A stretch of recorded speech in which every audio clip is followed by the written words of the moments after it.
Hello বন্ধুরা, তোমরা কেমন আছো? আশা করি ভালো আছো। আর আমিও খুব ভালো আছি। আর কিন্তু একটু খারাপ আছি, যেহেতু বাইরে বৃষ্টি পড়ছে।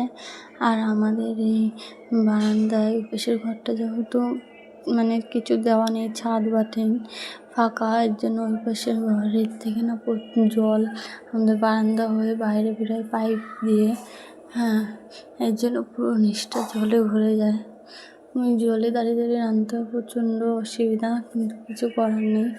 যেহেতু জলটা ওইখান দিয়েই পাস করতে হবে বারান্দা দিয়ে, নাহলে তো ওই ঘরে জমা থাকবে, ঘরটা নষ্ট হয়ে যাবে না।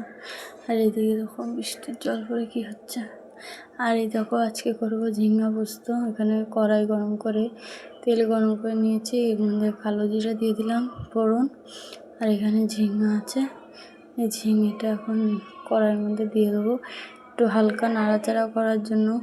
এখানে দেখো আমি কিছু একটা খুঁজছিলাম, তারপরে এখানে দেখো খুঁজে নিয়ে ঝিঙ্গাটা ঝুড়ি থেকে তুলে নিয়ে ঝিঙ্গাটা ঝুড়ি দিয়ে ঢেলে দেবো এখানে কড়াইয়ের মধ্যে।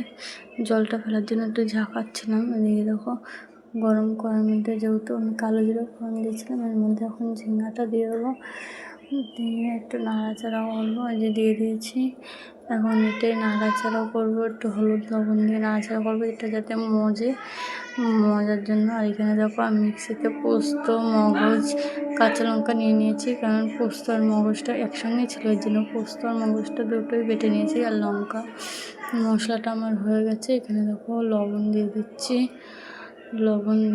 এখানে ঝিঙের মধ্যে।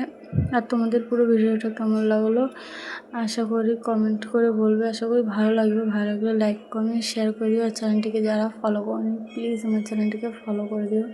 আর এখানে দেখো আমি হলুদ লবণ দিয়ে নাড়িয়ে নিচ্ছি। এই ঝিঙেটা একটু মজবে, তারপরে মশলাটা দেবো। আর এর মধ্যে একটু আলু দিলে ভালো লাগে, কিন্তু যেহেতু আমরা দুজন মানুষ, যেন হয়তো আলাদা খাচ্ছি আমরা দুজন ধরে, যেহেতু দুজন মানুষ আর অনেকটা ঝিঙে ছিল এখানে, নষ্ট হয়ে যাবে, বুড়ো হয়ে যাবে, এর জন্য করে নিচ্ছিলাম। এর জন্য আর আলু দিইনি, যে অনেকটা হয়ে যাবে। তবুও রাত্রে খেতে পারিনি, জানো তো। সবটুকু রাত্রে শেষ হবে না, এইটা জেনে দাদুকে দিয়েছিলাম। দাদু আবার রাত্রে রুটি দিয়ে খেয়েছিল, যেহেতু তরকারি ছিল না। আর মাংসটা যেহেতু দিইনি, কারণ মাংস ডিমুনি খায় না।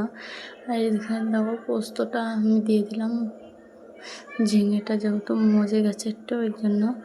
আর এখানে অল্প হলুদ দিয়েছি আমি, কারণ পোস্ততে বেশি হলুদ ভালো লাগে না। আর এখানে দেখো আমার পোস্ত দিয়ে ঝিঙা পোস্ত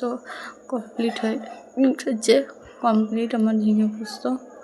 তোমাদের কেমন লাগলো যদি ভালো লাগে কমেন্ট করে জানাবে আমাকে কেমন লাগলো। দেখো আমার ঝিঙে পোস্ত কমপ্লিট। এখানে আমি ভাত আর ঝিঙে পোস্ত রেখেছিলাম। আর এখন দেখো চিকেনটা ধুয়ে নিয়ে এসে চিকেনটা এর মধ্যে রেখে দিলাম, কারণ সকালে খাওয়াটা আগে খেয়ে নেবো বলে সকাল রান্না করছিলাম যেহেতু। এখানে দেখো ডিম আলু সেদ্ধ দিয়ে ভাত খাবো। আর ওখানে চিকেনটা রেখে দিয়েছি। সকালবেলা তোমাদের দাদাভাইকে ভাত পাঠিয়ে দিয়েছিলাম, আর আমার দাদা ভাসুরকে দিয়ে আমি মাংস এনেছিলাম, এর জন্য মাংসটা ধুয়ে রাখার পরে ভাত খেয়ে নিয়েছি। এখানে আলুটা লাল লাল করে ভেজে নিয়েছি। দেখো এখানে পেঁয়াজ ভাজা বসিয়ে দিয়েছি, পেঁয়াজটা ভাজা করছি বেশি করে, কারণ রাত্রে বিরিয়ানি করবো এর জন্য। আর বিরিয়ানির ভিডিওটা আমি পরের ভিডিওতে দেবো, তোমরা দেখে নিও। এই দেখো এখানে পেঁয়াজ ভাজা করছে, দেখো এখানে পেঁয়াজ ভাজছি। আর মশলা টশলা আমার যেহেতু আগেই কমপ্লিট করে রেখেছিলাম, যাতে পরে না করতে হয়। দেখো মশলা আমার আগেই কমপ্লিট করা।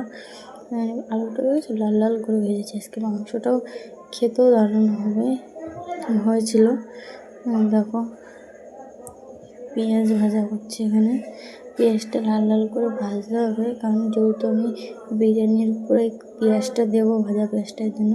এখানে মাংস কষানো হয়ে গেছে, যেহেতু আমি নিয়ে প্রচণ্ড জ্বালাচ্ছিল, নিচের জল বারবার জলে পাড়া দিচ্ছিলো, যেন কোলে নিয়ে করছিলাম, তো এক হাতে ফোন ধরে মশলা কষিয়ে করাটা অসুবিধা হচ্ছিলো। এই জন্য আর ওই তখন ভিডিও করা হয়নি। আর এখানে দেখো আমি মাংসটা কীরকমভাবে করলাম সেটাই শুধু তোমাদের সঙ্গে বলবো।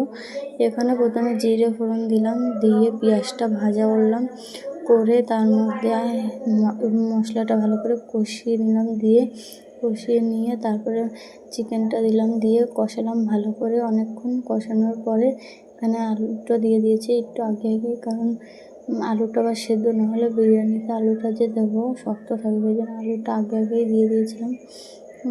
এখানে জলটা মনে হচ্ছে মাংস অনেক বেশি ফোনে, কিন্তু না, যেহেতু মাংসটা অনেকটা বেশি আর কড়াইটা ছোটো, ওই জন্য জলটা অনেকটা লাগছে। এখানে দেখো আমার চিকেন কমপ্লিট। আর আমি কিছু কষা রেখে দিয়েছিলাম, কারণ বিরিয়ানি করবো রাত্রে। এদিকে বৃষ্টি হচ্ছে, কীরকম অবস্থা বারান্দার, এদিকে আমরা খেয়ে নিচ্ছি।